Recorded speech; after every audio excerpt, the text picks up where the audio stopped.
Γεια σας παιδιά, σήμερα θα σας δείξω μια Lamborghini. Μπορείτε να την παίρνετε, είναι ωραία.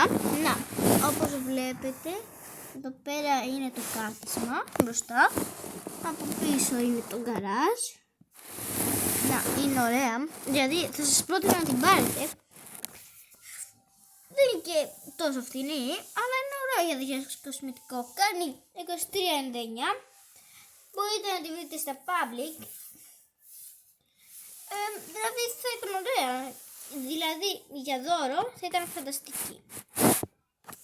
Να, κοιτάξτε και μόνοι σας τις λεπτομέρειες. Κοιτάξτε, είναι Lamborghini.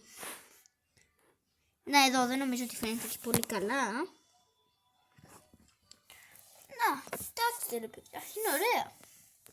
Θα μπορούσατε να την πάρετε για δώρο, θα ήταν καλή. Δεν είναι και πολύ ακριβή, σας συνιστώ, αλλά δεν είναι ούτε κι άσχημη, ούτε και τέλεια. Δεν ξέρω, κάντε ό,τι θέλετε εσείς. Γεια σας, κουμπάι, εγγραφή, like και subscribe.